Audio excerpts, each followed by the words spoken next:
Let's go mga kabike sa tara!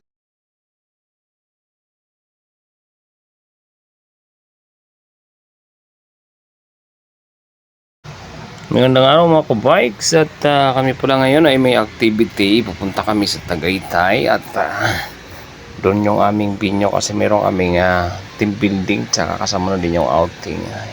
Yan, biyahe na kami at ang biyahe namin muna ay dito kami dadaan sa may pag-skyway kami din. Dito kami ng magkakarmuna kami exit din. Diretso na kami pupuntang Tagaytay Silang. So yun yung usapan namin din. Yan yung team ko. Actually dalawa kami sasakyan. Yung mga bus namin nasa kabila, kami utility tsaka driver, yan yung kasama namin dyan. So yung isa namin kasama susunduin namin dyan sa Parañaque dito sa may Olivares. Yan, papunta na kami doon. Medyo ano pa, maliwanag pa mga bikes. So mag-i-enjoy tayo ngayon sa araw na to. At then siyempre pag outing at saka may activity, dala mga gamit, dala namin pagkain, at saka may gagamitin doon sa mga pag games namin, activities for the team building. Ayan, so dungan muna kami ng Skyway, din bababa kami dito sa Parañaque sa may sukat tatambahan yan para susukatan mo ba. Diyan namin susunduin yung aming kasama at dito siya malapit sa may, sabi niya malapit doon siya sa may Olivares.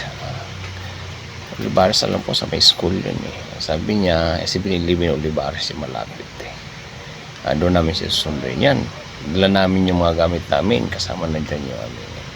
Yan, nasundo na namin siya dyan at kalalabas lang namin ng ito school, ano na yan Olivares School. Yan, dyan na namin siya sinundo at so diretso na kami din.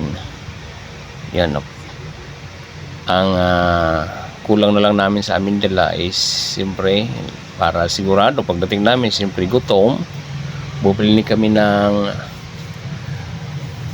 may dala na kami, nagsaing lang kami ng kanin.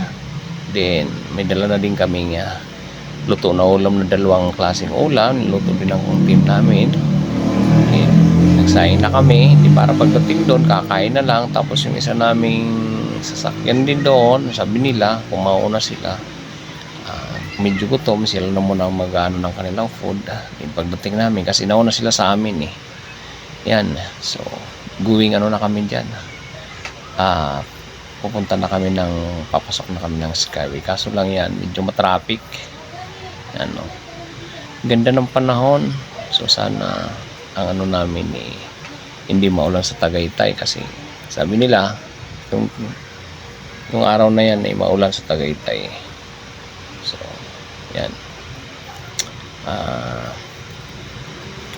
yun nga, kaya sabi ko sa inyo medyo ang baon namin may kasama ng luto na dahil pagdating namin doon sigurado kakain na lang kami. Then yung iba, yung meron kaming iihawin na pork saka isda, then saka na lang namin habang kumakain nag-iihaw. Tapos pagkatapos ng kainan saka kami mag-start ng aming activities for the team building. Kunti lang naman kami kasi halos 13 lang kami sa aming department. Kami ang pinakakunti sa aming company. So ilan lang naman. Tapos yung isa sa amin hindi pa sumama, kulang pa kami ng isa, parang 12 lang. Tapos mayroon kaming dalawa namin kasama sa ibang department. Then so 12 kami tapos dalawa di 14. So parang okay, go na kami dyan at medyo matraffic nga. Lusot na kami ng yan Alabang na yan, diretso. Tapos bakit na kami ng Skyway o South Super na yan South Super Highway na yan mga kabikes. Yan nakikita nyo medyo madilim na. So ang kulang na lang pala namin, ang sabi ko na dapat doon pagsundo namin dyan sa kasama namin doon na bibili kami ng uling tsaka yelo. Hindi kami nakabili. So ngayon ang sabi naman ng aming driver Doon na kami sa taas bibili sa malapit sa may Tagaytay. So maghahanap kami ng hilo doon na. So ayan mga kabikes, going to ano na kami, madilim na. So tinatawagan na din kami ng bus namin kung nasaan na kami, kay malapit na din sila makarating. Ayun nga, dahil sa pagsundo namin sa kasama namin, medyo natagal lang kami, naipit pa kami ng konting traffic doon sa Parañaque. Alam niyo naman, sa Parañaque medyo matraffic dyan eh. Yan, going ano na kami yan. So mag-i-exit kami ng Samanplasan, tapos kakanan kami ng papuntang exit Carmona. Yan, South Super Highway na. Madilim na. Okay mga kabikes.